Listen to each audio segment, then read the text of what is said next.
Going live. Good morning, everybody.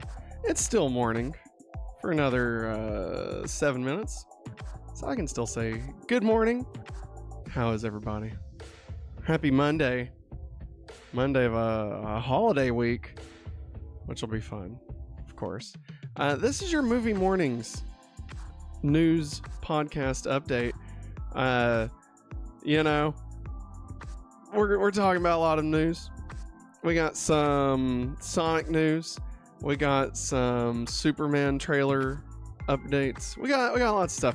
Again, YouTube tells me, hey, you gotta tell them within the first 10 seconds of what this video is about, so they know they're in the right place. Well, guess what, mother truckers, you are in the right place. Johnny Marrero in the chat says, hey Matt, good morning, buddy. Good morning, Johnny.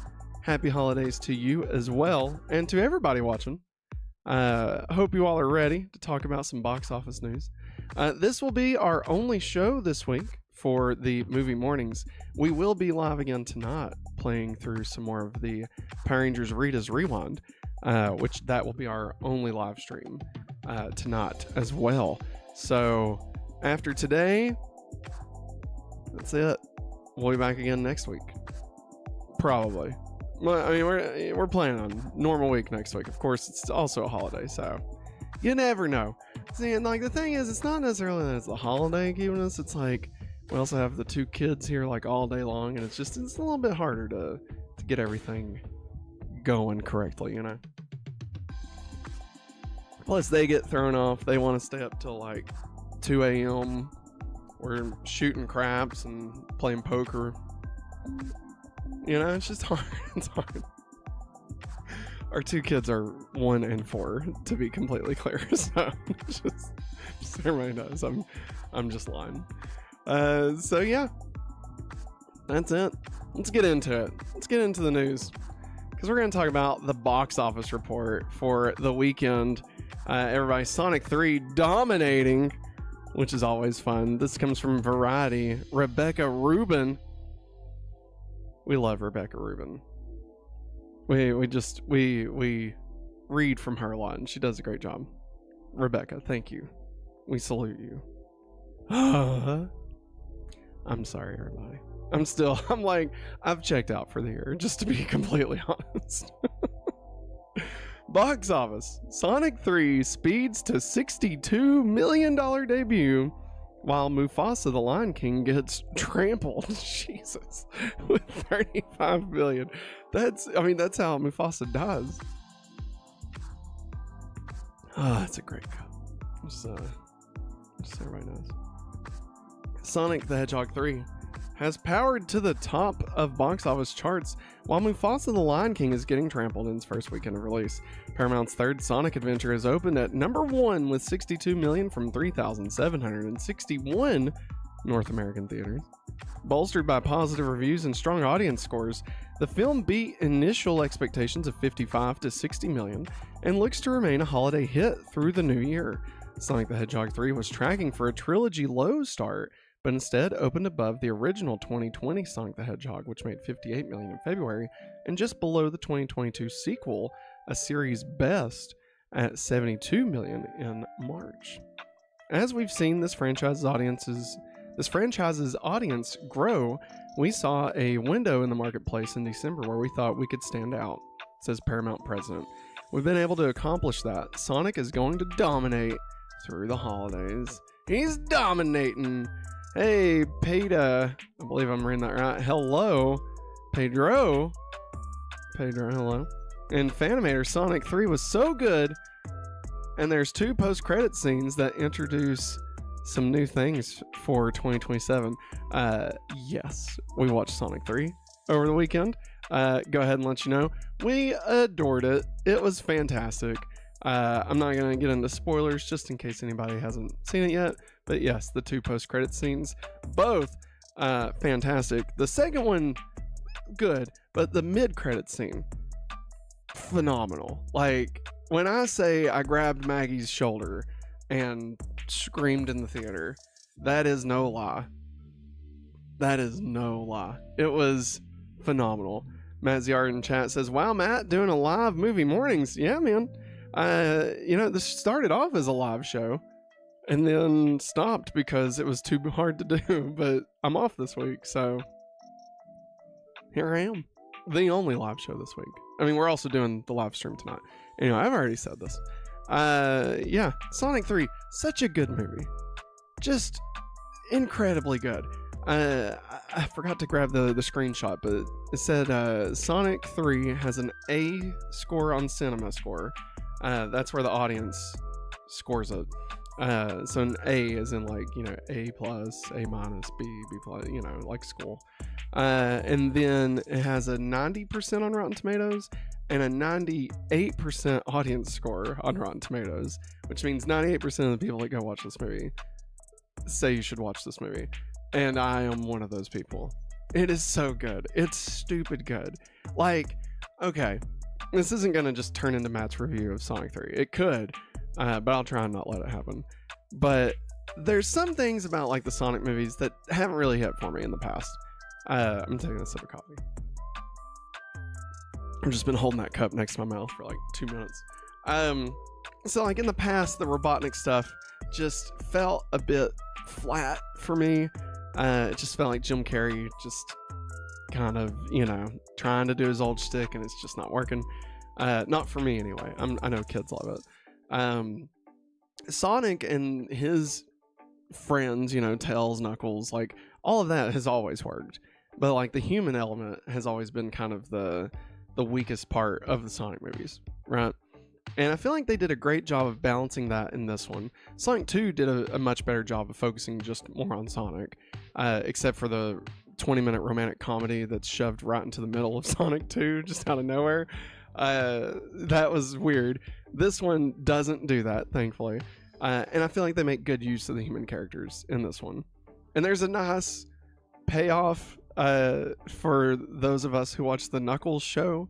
I mean, it's literally all of 10 seconds, but I appreciated that they were like, hey, this is for you, the people that watch the 6-episode Knuckles series. We appreciate you watching that. Here's one scene for you. And it made me happy. I was legitimately happy to see it. You're not missing anything if you don't watch the Knuckles series. It's not going to hurt you at all. Literally nothing except one tiny little piece, and it's fine. It's fine enough without it, but it made me happy. But the Robotnik stuff I thought was much better in this, and I don't know. This is in the trailers and stuff, so I'm assuming this is not a spoiler. But there's an older Robotnik who is Robotnik's grandfather. So you got Jim Carrey playing both the old version and the old grandfather version and the normal Robotnik.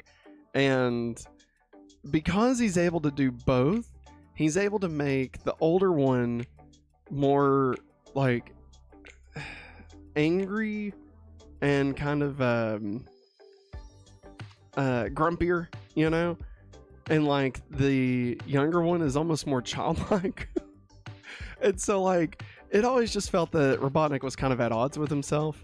Like, what is this character? He's kind of stupid, but he's also a genius, but he's also a butthole, but he's also, an idiot, and so like with having the two, it's like they took like the mean stuff and kind of put it all on the grandpa, and like the silly genius moron like all gets to be the young version, and it works so much better for me. Like honestly, I think it works great. Now all of that aside, Shadow friggin' still in the show. Sonic Adventure 2 is in full force in this, and it is so over the top video game comic book stuff, and it just works so perfectly. It's wonderful. I don't know if this will hit for everybody. I mean, it is. It's 98% on Rotten Tomatoes. So I don't know if there's just enough people that know Sonic that this works for them. I don't know if you don't know Sonic, if this is still work. But like, if you like comic book movies, like, I mean, it's just another like, Avengers movie. It's a bunch of Sonic characters, and they all work really well. And the Chow Garden, the way that they incorporate that is just perfect. It's perfect. The whole thing, wonderful. Sonic 3. So just because it did great, just know it's actually a really, really fun movie. We really enjoyed it. Going back to the story though, Disney's The Lion King prequel, Mufasa, trotted behind. Do we have to keep doing animal puns, Rebecca? It's okay. Like, I appreciate it. I know you got to keep people, laughing and stuff. And that's great. It's just there's so many puns. There's so many puns. And I just don't find them that punny.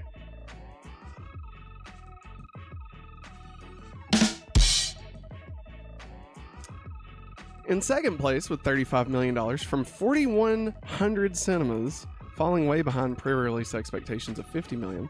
It's a terrible start to a tentpole that cost over $200 million to produce and roughly $100 million to promote. They spent $300 million on Mufasa?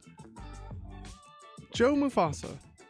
Despite mixed reviews, the film has several potential saving graces, including a solid A- grade on CinemaScore from audiences, and the reality that December releases aren't known to deliver robust debuts. But if word of mouth is favorable, the film can enjoy staying power into January and beyond. That was true of last year's Timothée Chalamet-led prequel Wonka, for example, which notched $39 million to start and tapped out with $218 million in North America and $634 million worldwide. Yeah, Wonka was fantastic. Still listening to that soundtrack to this day. It's just wonderful. Timothée Chalamet, just a delight. Just a delight. Where are we? Mufasa has a better chance of breaking out overseas, although the family-friendly film also missed projections at the international box office, earning $87.2 million for a global start of $122.2 million. So they've made back almost a third of their stuff. So that's great. Fanimator in the chat says 2025's anime movies looks great. Even Dogman. Yeah, my daughter saw the giant poster for Dogman at the theater because we took her to watch it. She loved Sonic, by the way. She thought it was great. She loved it. And she was like, Dogman! I was like, how do you know who Dogman is? Like, we've not read anything in Dogman. So I don't know. I don't know where she knows. But she knows Dogman. Sonic the Hedgehog 3, which cost $122 million, doesn't open the international box office until Christmas. Just more about Sonic 3. The film launched an A grade on CinemaScore and an 86% average on Rotten Tomatoes. Sonic has cemented itself as a promising new film franchise for Paramount, with the first two movies generating a combined $725 million at the global box office, while driving more than $180 million in consumer spending from home entertainment rentals and digital purchases. The property, based on popular Sega video game series, also inspired Paramount Plus spin-off series. And a fourth movie is already in development for 2027. Very exciting, especially if you've seen the post-credit scenes. It is just, I can't wait. Cannot wait. Over the last 5 years, Sonic has grown into a coveted 5-quadrant movie. Its audiences includes younger and older females, younger and older male, and families, says David A. Gross, who runs the movie consulting firm Franchise Entertainment Research. The series is doing everything right. Mufasa could rebound over the holidays, or it may be the last indication that audiences are tiring of Disney's live-action adaptations of animated classics. Yeah, that's possible. But in 2025, we got Snow White in March and Lilo and Stitch in May, as well as live-action takes on Moana and Tangled are already in the works. Yeah. I mean, it's fun. What? I don't care. When they're good, they're good. When they're not, they're not. You know, like, I mean, do we need them? No.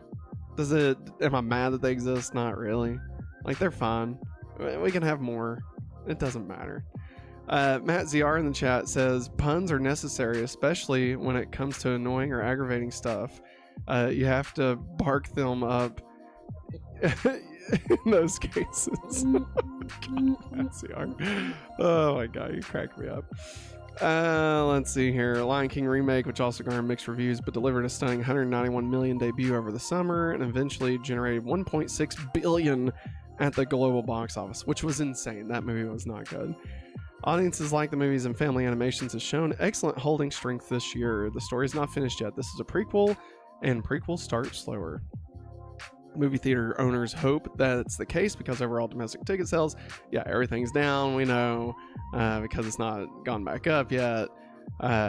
Percentage wise, we're still lagging a little bit behind last year, but also we had Barbenheimer, which was massive, and we haven't really had anything as massive as that. Obviously there's been some big releases that's happened. But, like last year, I think we also had Mario, we had Guardians, I think, did really well. There's a lot of stuff. So I'm not surprised we haven't necessarily caught up to last year. This year, most of the 4 quadrant films, including Wicked, Moana 2, and Gladiator 2, were released around Thanksgiving. All 3 look to keep drawing audiences through Christmas time. Wicked floated to 3rd place with $13.5 million. The big budget movie musical has generated $383 million domestically and $571 million globally after 5 weekends. That means it's about to hit $1 billion, which is awesome. Wicked was great, and it's getting ready to release. We'll talk about this in new releases, but they're getting ready to do the sing-along version. And at the very least, I could see people going back out. So it might get another little bump. Let's see here. Moana 2, which added $13.1 million from 3,600 theaters in its 4th weekend on the big screen. It has grossed $359 million in North America and a mammoth $790 million worldwide to date. It's poised to become Disney's 3rd movie to cross $1 billion this year. Moana 2 is good. Music, not as good as the first one, but the story, I really liked it. Her little sister. I really liked her little sister. Gladiator 2 dropped to number 6 with $4 million. From 2,300 cinemas, bringing its domestic tally to $153 million. Elsewhere, Sony's Kraven the Hunter tumbled to 7th place, with $3 million in its 2nd weekend of release. That's a 72% drop from its already rough $11 million debut. That sucks. That's terrible. I actually really liked Kraven. I talked about it last Monday, so if you want more details, but I thought Kraven was good. In limited release, A24's historical epic The Brutalist opened to $200,000 from 4 screens. According to the indie studio, the majority of inaugural audiences were under 35 years old, and blah, blah, blah. That's pretty much it as far as the box office. So not super surprising. Sonic did great. Wicked in 3rd place. And Moana 2, Gladiator 2, all those still doing good. It'll be interesting to see if anything changes too massively with the next week. We're getting ready to talk about what's coming out this week, but not a ton. Some interesting stuff that, like Nosferatu. But I just don't see any of it really impacting what was just released. So I could see Sonic still being number 1. Unless Wicked just gets a huge boost for some reason. The sing-along, it being a Christmas, like outing for families and stuff, I could see it coming back, but at the same time, we'll see. We'll see what happens. Of course, we'll be back next Monday to let you know exactly what happened when we talk about the box office next time. All right. Story number 2. And this is going to be kind of a mashup of a few stories here. So this is all little updates about the Superman trailer. Of course, huge fans of the Superman trailer. We did a reaction. If you've not seen it, check it out. We had a friggin' blast talking about that movie. So James Gunn says Superman has largely shown nothing from the movie. A lot of the trailer is in the beginning. There are a couple of moments that are from later in the movie. This comes via Culture Crave, which gathered it from Phase Hero. So very interesting. Most of the trailer being in the beginning of the movie. I wonder which parts are going to be the end. I saw, I think it was New Rockstars, Eric Voss, I think, was saying that we may even begin where he crashes, like where the trailer begins with him crashing into the snow, and like maybe it like flashes back, like 1 week earlier or something. That'd be an interesting way to kick off a Superman movie. Just, him being bloody and beaten. That'd be crazy. Also, the Superman trailer has passed 22.5 million views in the first 24 hours on YouTube. That is a very respectable number, if you know. But it has also passed over 250 million views across all platforms. This makes it the most viewed trailer in Warner Brothers history, and it has received more views than Avengers Infinity War. I did not screenshot this, but there was a breakdown. I think No Way Home trailer has the highest amount, and then Endgame, and then this. I think it's this. Black Panther 2 might be above it. I don't know, but it's something like that. Like top 5, top 4 Superman's in that, like, of all time trailer watches over the first 24 hours, which is insane, especially for a DC movie, considering where we've been for the past, decade or so. God, Man of Steel came out in 2013, didn't it? So it really has been a decade. God, I can't wait. This movie just looks fantastic. Again, we did a trailer reaction where I fawned over it for hours. So it's not hours, it's like 45 minutes, but still, just a wonderful trailer. I'm so excited. I'm stupid excited, you guys. Next story, very quick one, is via Metro and Culture Crave. Amy Pascal was asked if Anya Taylor-Joy is in the running to play Black Cat in Spider-Man 4. Her response was she would be fantastic. She's amazing, but we're not quite at that stage yet. There are a lot of fantastic female characters. So obviously, obviously there's some, she's being very diplomatic, right? I do feel like the way it's phrased, she would be fantastic, she's amazing, but we're not quite at that stage yet. And then adds, there are a lot of fantastic female characters. So, take it with a grain of salt. It could be nothing. Anya Taylor-Joy as Felicia Hardy / Black Cat would be a lot of fun. And I've thought ever since No Way Home ended that, a good way to do a Spider-Man 4 is like, he's in, if they go this route, there's 2 routes they could go, okay? And I won't go too deep into this. There's 2 routes. We could go the one route where they undo it, right? And it's just like, oh, yeah, no, his friends, they remember him. Something happens. I don't even think it'd be a massive thing. I think it'd just be like, oh, the spell's weakened over time, and, now they actually remember. Or maybe, because of Scarlet Witch dying or something, like, who knows? There's rifts in the multiverse. People are, whatever. They just explain it away, and it's not even a vital plot point, right? But only the people we want to know knows. Mainly Mary Jane and cannot think of his friend's name, Ned. I could see that. Would it be kind of lame? Yeah. It wouldn't kind of undo like how impactful No Way Home's ending was. But I mean, it is what it is. And if they don't really want the story to be him just alone, then I think that could be one way to do it. My other thought, and this is the way that I would rather them go, is that we join Peter and he is in a dark place because he literally has no one. Mary Jane doesn't know him. I'm sorry, MJ. Her name is not Mary Jane. Her name is MJ. Michelle, I think is like her name in the show. Movie. And so, you got Peter going to college. He sees his friends. They don't really know him. I don't even know if he's trying to reintegrate into their lives or not. I don't know. But I think having somebody to inject fun into Peter's life would be something he could need. And I think Black Cat would be the perfect way to do that. Obviously,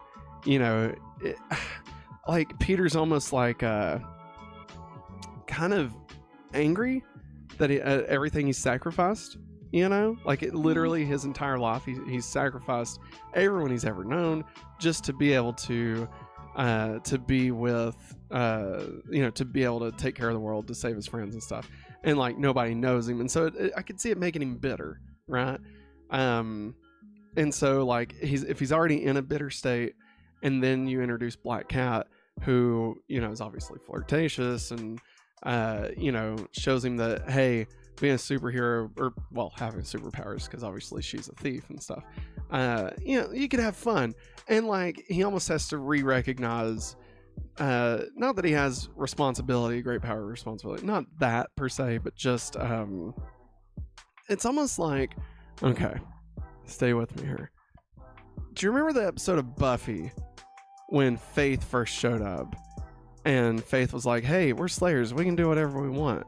And like, they just left school and like hung out, and like, Buffy like stole a wallet or something, like kind of, and then Faith accidentally kills a man, right? Spoilers for Buffy the Vampire Slayer.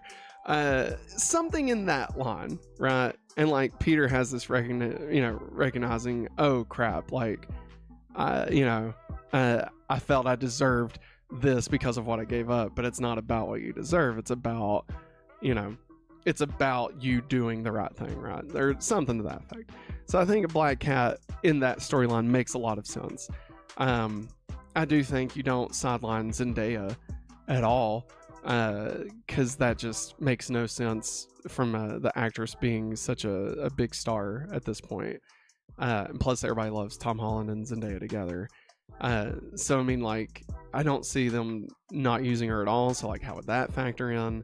And maybe she has a boyfriend, and maybe Peter has to just deal with that. And again, that's where Black Cat comes into play. And it's not necessarily Peter, but it's Spider-Man. His persona is Spider-Man that gets to have a bit more fun with Black Cat. I don't know. I think that could be good. Who knows what they'll do? I'm sure, I have no idea, right? Like, when I was theorizing what Endgame would do, I thought maybe Captain America would end up raising Tony's child. And this is before we knew they were having a child, but I digress, everybody. That's just my thought. I would love to see Black Cat in live action finally, after 2 attempts, because we were gonna get her in Spider-Man 4, Anne Hathaway, and then we were supposed to get her kind of in Amazing Spider-Man 2. We at least got Felicia, and they hinted that she'd be coming. I think there was a Black and Silver movie, like Black Cat and Silver Sable were supposed to do a movie, and that didn't happen. So yeah, finally getting Black Cat. Like, I think she'd do great. And like, the character's different enough from Catwoman that I don't think you have to worry about that. I don't think, anyway. I don't know. I could be wrong. Everybody, let's talk about what's coming out this week. New releases. So, coming out the 25th, Christmas Day, we got A Complete Unknown. This is the new movie starring Timothée Chalamet, that is set in the influential New York music scene of the early 60s. A Complete Unknown follows 19-year-old Minnesota musician Bob Dylan and his meteoric rise as a folk singer to concert halls in the top of the charts. 77% on Rotten Tomatoes, 2 hours, 21 minutes long. Directed by James Mangold, you may know, who did Logan and The Wolverine, I believe. And also the most recent Indiana Jones movie, which I thought direction-wise was great. Third act was, but I mean, like, as far as the performances and direction and the style and visuals and stuff, I thought it was done well, obviously. So that's coming out. We also got Nosferatu, the remake of the original movie, which I've never watched. I don't know if I ever need to, but it's like the silent film, first ever like vampire movie or whatever. I mean, I've seen like images and stuff. There was an episode of Are You Afraid of the Dark that was basically a kid watching Nosferatu and got like stuck in the movie. It wasn't Nosferatu because I don't think they had like the rights to it. Although it's probably public domain by that point, so maybe it was just called Nosferatu. I don't know. Like, a kid gets like sucked into the movie theater, like the movie screen, and like the vampires coming, and it's a good episode. Movie, I'm sure, has nothing to do with any of that. I just remember him looking all like, you know what I'm talking about. It's got a 90% on Rotten Tomatoes. It opens on Christmas Day. 2 hours and 13 minutes.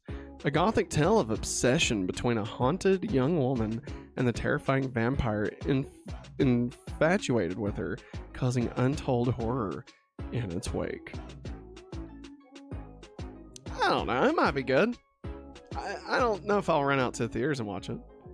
Like, if we go watch another movie, it'll be a complete unknown. That's what we'd go watch. But, I mean, I do want to probably check this out at some point, if I hear it's decent enough. We also got the Wicked sing-along version coming out this Christmas Day. I'm not going to tell you what Wicked is. You already know. But this one does have the words on the screen, and everyone is allowed to sing along. That could either be fantastic or awful, depending on your perception. I mean, I wouldn't make that my first viewing, but I could see it being fun. I've never actually gone to a sing-along movie version. I know they did like Frozen and stuff, but I've never gone to one of those. I don't know if I just don't know. I just don't know if I'd like it. Coming out on digital tomorrow, we got Gladiator 2 is hitting VOD. So if you've missed out on that, you can watch that. I'll probably wait, to be honest. I'm sure it'll hit a streaming service pretty soon. Isn't it Universal? If it's Universal, then it'll be on Peacock, and I've got that. So on the 25th on Disney Plus, you can watch Doctor Who. What's it called? It's called Doctor Who Joy to the World. So it's, of course, the annual, whenever they do it. It's typically annually. But it's the Christmas special for this year. The Doctor meets Joy in the Time Hotel, where a deadly plan threatens Christmas itself. I'm actually not caught up on Doctor Who. I really enjoy the new Doctor, but I haven't got a chance to really watch it. I think we watched like maybe the first 2 episodes, and I really liked it. It's just one of those that just kind of got... Again, now that they're all out, I could probably knock it out, but I forget to go back every week and watch stuff, you know? Like, it has to be something I'm like super invested in to remember to go back. And even though I like Doctor Who, it wasn't enough for me to be like, oh my god. Like the Penguin's great, but I still haven't finished it yet. But I did finish Agatha All Along, so take that for what you will. Coming to Netflix this week, premieres on December 26th, so this is Thursday. We got Squid Game Season 2. So it's finally here. We watched Squid Game, I want to say it was earlier this year. It was either late last year or early this year. And we hadn't watched it before. And it's fantastic. I mean, I know I'm not telling you anything you don't know. Everybody's talked about Squid Game. But it's fantastic. So good. I really enjoyed Squid Game. I'm curious to see what Season 2 is like. And with the way Season 1 ends. Like, I thought the show just kind of wraps up. Like, I was expecting Season 1 to just be like a limited series or something. But no, it's open for a sequel, like for a continuation, like another season. And I'm very curious to see what they do. Very odd. Like, you know, the games and stuff, sure, but like the actual plot as to why, and like when people showed up and started speaking English, that was just wild to me. So, you know, there you go. Let's see here. Matt ZR in the chat says, Matt was nerding out over crypto. Yes, I was 100%. Crypto's a good boy. He's the best boy. He also says, Matt beat me to the correction. Was gonna say Michelle or MJ. Yeah. Matt ZR, the Oracle, everybody. If you don't know, the Oracle keeps us in line. Appreciate you, Matt ZR. And also, Gladiator 2, just checked, it is distributed by Paramount. So that means it'll be on Paramount Plus instead of Peacock, I think is what I said. So, yeah, so that'll happen eventually. They're actually pretty quick to get theirs on there. So I'd be surprised if it's not on there probably in January. I mean, it just depends on if they think they can make enough money, you know, distributing it on its own. But yeah, everybody, that's it. That's everything coming out this week. Not a whole lot of news stories.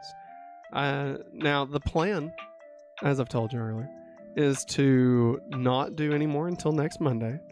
We're going to take the week off and, you know, enjoy each other, enjoy the holidays. We got lots of family gatherings to go to and things. And so it's just, you know, instead of trying to shove this in and phoning it in, we're just going to enjoy the time.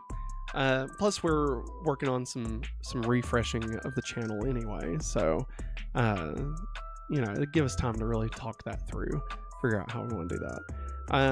That being said, we will be back again tonight at 8:15, 8:30. The kids woke up at a decent time this morning, so probably be on time. Worst case scenario would be like 9. But we're going to be playing some more Power Rangers Rita's Rewind, so come hang out with us for that. And that'll, again, be the only stream tonight until next week. And yeah. Now, if something crazy happens, if there's like some big breaking news story like, oh my god, they just released Spider-Man 4 Shadow dropped. You know, like the movie, not even the trailer, the movie. Then yeah, of course I'll do like a little thing like this. But short of that, you know, I don't foresee there being a lot of movie news for us to miss out on until next Monday. But keep an eye out, obviously. If you're listening on podcast networks, be sure and give us a 5-star rating. We greatly appreciate that. It helps us grow, you know, that tells Apple and Spotify like, hey, send this out to more people. And of course, YouTube, if you can hit that thumbs up, that really helps. The thumbs up in the comments. Sure, you can subscribe and stuff. That's great. Appreciate it, obviously. But the likes and the comments, that really helps us be pushed out to other people. So greatly appreciate you all. I hope you all have a wonderful rest of your day, rest of your week. I hope you have a happy holidays, a Merry Christmas if you celebrate. And, you know, just a chill week is what I hope most for everybody. That it is a peaceful week and that you don't have too much drama, especially if you're interacting with your family. I hope everything goes well. And I hope you just have time to just relax. You know, let's all have a good week this week. But that's going to wrap it up for me this morning. Thanks for checking us out, everybody. Thanks for stopping by. We will see you tonight for Rita's Rewind. Thanks for watching. And as always, have a hopefully awesome day. Goodbye.